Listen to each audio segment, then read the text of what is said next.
Bonjour à tous, c'est Jean pour votre podcast en français pour réussir. Donc, comme d'habitude, ici, on parle d'examen de français, donc le TEF. Et aujourd'hui, on va parler du DELF, et donc du DELF B2. Je vais faire un entretien avec l'un d'entre vous qui a passé et réussi son DELF B2. Et aujourd'hui, c'est Vaïch. Je prononce bien Vaïch, c'est ça? Oui, c'est ça, oui. Bonjour à toi, Vaïch, et merci beaucoup d'avoir accepté mon invitation. Et je suis très content de t'inviter ici. Et j'espère que tu vas nous donner des astuces, des choses intéressantes à partager avec l'audience pour parler de ton expérience aussi de cet examen. Déjà, pourquoi tu as choisi de passer cet examen? En fait, j'ai commencé mes études en français en 2023 et je voulais mesurer mes progrès à chaque étape et aussi évaluer, un peu formellement mon niveau, de français pour identifier les points à améliorer, hem, dans un contexte, formel. OK, très bonne idée de passer le DELF, c'est l'examen parfait. Oui, parce que c'est un examen, je pense, qui est très complet. Avec les types de sujets et de manières d'évaluer aussi et je pense que c'est une bonne idée. Ouais, ouais, effectivement, les compétences sont évaluées de manière vraiment équilibrée. Et quand on a le Ouais, DELF B2 ou même B1, on a vraiment un niveau de français qui est bon et qui est évalué dans toutes les compétences avec l'oral et l'écrit, et cetera. Donc c'est un bon ouais. examen.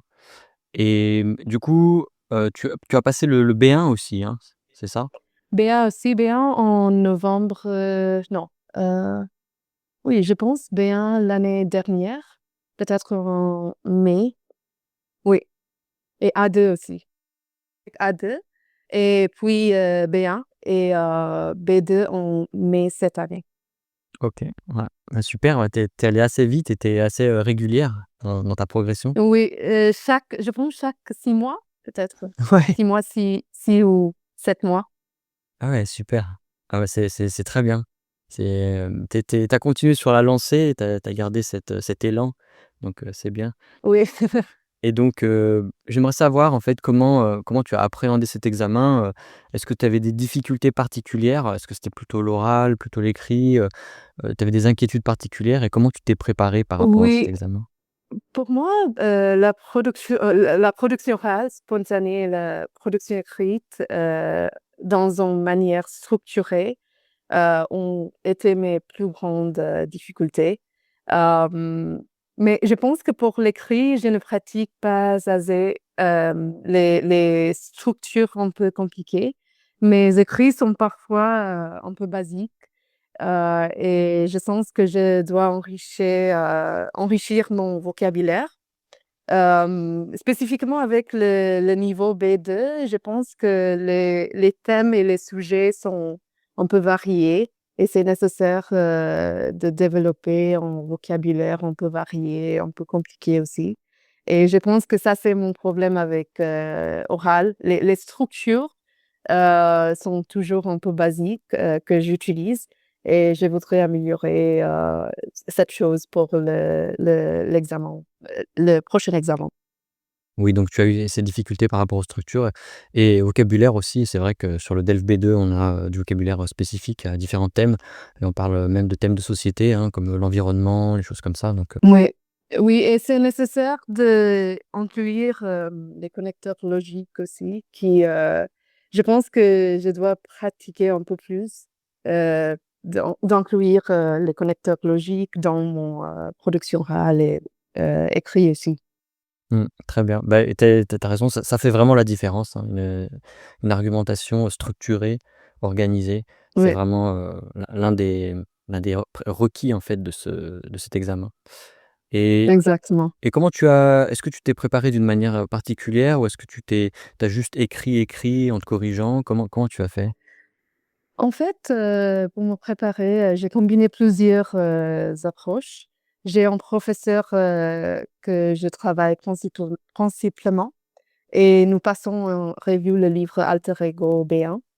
Hem, En plus, j'ai 2 autres profs, sur italki que j'utilise pour travailler sur son autre aspect de français. comme grammaire ou simplement pour débattre des différents sujets. Et cela m'aide beaucoup à me sentir à l'aise avec la langue dans différents contextes et à comprendre différents accents aussi. Et puis, à Luxembourg, on a l'Institut national des langues et j'ai participé à des ateliers d'écriture et de phonétique à INL de Luxembourg. Euh, En parallèle, pour écrire, j'ai utilisé ChatGPT aussi pour traduire des petits textes de l'anglais vers le français, mais corrigés. Ah waouh, super intéressant, ouais, ouais. Bon, bah, l'utilisation, Ouais. de ChatGPT, est essentielle aujourd'hui, c'est Euh, vrai. Oui, c'est cool parce qu'on peut demander les choses très spécifiques avec le prompt dans le niveau B2 ou dans le niveau entre B2 et C1 et avec les connecteurs logiques et choses comme ça. C'est très cool. Ouais, ouais, c'est super, ouais, c'est très bien, j'encourage tout le monde à utiliser, ChatGPT ou une autre intelligence artificielle pour, créer des Ouais. prompts ou des requêtes pour, voilà, avoir des réponses, adaptées et personnalisées. Et tu as aussi mentionné que tu as utilisé italki. Ça, c'est Oui, super pour ceux qui n'ont pas forcément accès à une alliance française ou une école de langue, proche de chez eux. Et ça, c'est oui. très bien aussi, ouais. Oui, c'est cool parce que maintenant je suis en Thaïlande, mais je peux continuer mes études en français parce que c'est très conviant, c'est en ligne, c'est virtuel, c'est très cool. Ouais, ouais, je trouve ces cours en ligne très efficaces, ouais, j'aime beaucoup. Et puis il y a beaucoup Oui, d'offres au niveau des professeurs. Donc effectivement, comme toi, tu as consacré, du temps avec, des profs pour, la grammaire, pour la prononciation, oui. pour ci, pour ça, donc C'est spécialisé aussi avec la relation avec le prof est très personnalisée. ouais, ça c'est super important, ouais. Pour la préparation aux examens, c'est vrai que les cours en classe, ils sont bien, mais quand on veut vraiment être Oui. prêt, avec nos propres difficultés, nos propres problématiques, c'est bien d'avoir un prof, ouais, particulier.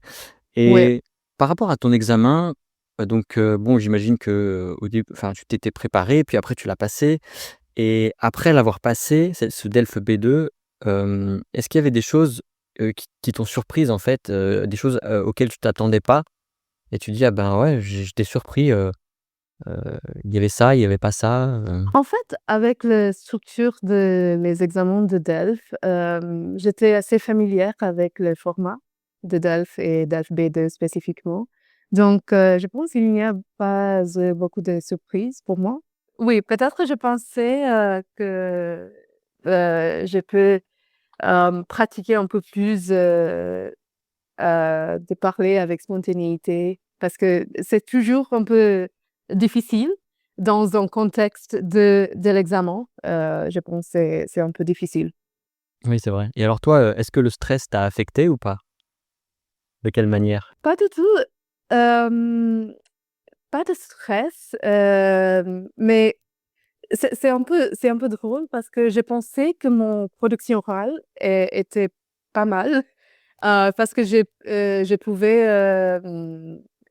avoir, une bonne conversation, mais cependant mon note était seulement, 13 ou 14 sur 25 environ, hem et je n'ai pas sûre pourquoi, mais peut-être que je n'ai pas utilisé beaucoup de connecteurs logiques et la structure qui est très spécifique de DELF B2 et les règles de B2, oui, C'est ça, ouais. Il faut bien prendre les règles et tout ça, et parce que tu as un ouais. français assez fluide au final et tu as une bonne prononciation, je pense que ce cours sur la prononciation t'a beaucoup aidé. Oui et je pensais que j'ai utilisé les mots très spécifiques parce que le sujet, était sur, trop de pression sur, les élèves dans l'école ou quelque chose comme ça et j'ai utilisé un peu, les mots un peu spécifiques comme, surdoué ou choses comme ça et je pensais que c'était cool, c'était une bonne conversation aussi et c'était un bon dialogue mais j'étais un peu surprise avec les notes mais bon. D'accord. Ouais, c'est vrai, on a toujours des surprises parce que bon, ça dépend des examinateurs, des centres de passation, des sujets, enfin, il y a beaucoup d'inconnus aussi. Ouais. Tu m'as dit que tu souhaitais passer, le DALF, c'est ça? C1. Oui, C1? le Ah DALF bah, C1. Oui, je suis très intéressée par le passage des examens du DELF parce que comme, j'ai dit, c'est une bonne manière d'évaluer mes compétences. Mais j'aimerais prendre, plus de temps pour me préparer, donc je ne les passerai probablement, cette année, mais plutôt l'année prochaine. Waouh, super, bah, c'est un super projet, et alors C2 après éventuellement, c'est ton Non, projet, C2 non, pas du tout, parce que je pense C2 est très, académique. Pour la langue dans le quotidien, je pense C1 est suffisante, non? Qu'est-ce que tu penses? Ah oui, bien sûr, même le B2 à un niveau comme ça, c'est vrai que bon, il y a encore des petites fautes, mais ouais, c'est le niveau, Ouais. indépendant, c'est le B2. Bon, écoute, c'est très intéressant, est-ce que tu as, un dernier mot à ajouter pour, partager, bah, des conseils, Peut-être utilise, beaucoup de types de ressources comme, les livres ou italki et je pense que c'est très important d'établir une connexion avec les locuteurs natifs, et les sources et les livres natifs, les films natifs, et je pense que ça m'aide beaucoup avec, parler avec spontanéité. Ouais, d'accord. Est-ce que toi, Ouais. tu as eu l'occasion bah, d'être en immersion? Est-ce que tu étais au Luxembourg, pendant la préparation de tes examens? À Luxembourg, oui, c'était possible parce qu'il y a beaucoup de francophones, à Luxembourg, qui habitent à Luxembourg et j'ai quelques amis qui, je peux parler, avec, en français aussi et ça m'aide beaucoup parce que ça m'aide avec mon confiance, en parler parce qu'en français, c'est très im c'est l'accent et production orale est plus difficile comme, les autres langues et je pense que c'est très nécessaire à développer la confiance, dans un, in an earlier stage, so très tôt, et je pense que, parler avec, les amis ou, parler avec des amis dans le quotidien est très utile. Mmh, d'accord, oui. Effectivement, ouais, c'est vraiment il y a pas de secret, c'est la pratique et l'immersion au maximum, Oui, ouais. Très bien, OK. Et bah, super, merci beaucoup pour ton merci partage. pour, ton temps. Oui, merci beaucoup.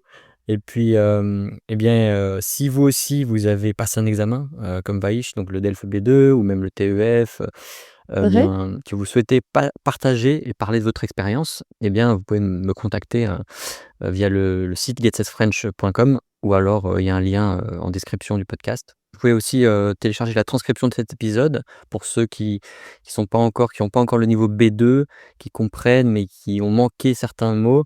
Eh bien, vous pouvez télécharger la transcription, ça peut être très utile, voilà. Et bien sûr, si vous avez aimé ce podcast, eh bien, mettez un petit commentaire, sur Apple Podcasts, Spotify ou n'importe laquelle des plateformes, voilà. Écoute, je te dis au revoir, à la prochaine, Vaïch, Merci Jean, à la prochaine. à la prochaine et je vous souhaite à tous bon courage pour la préparation de votre examen et à la prochaine fois.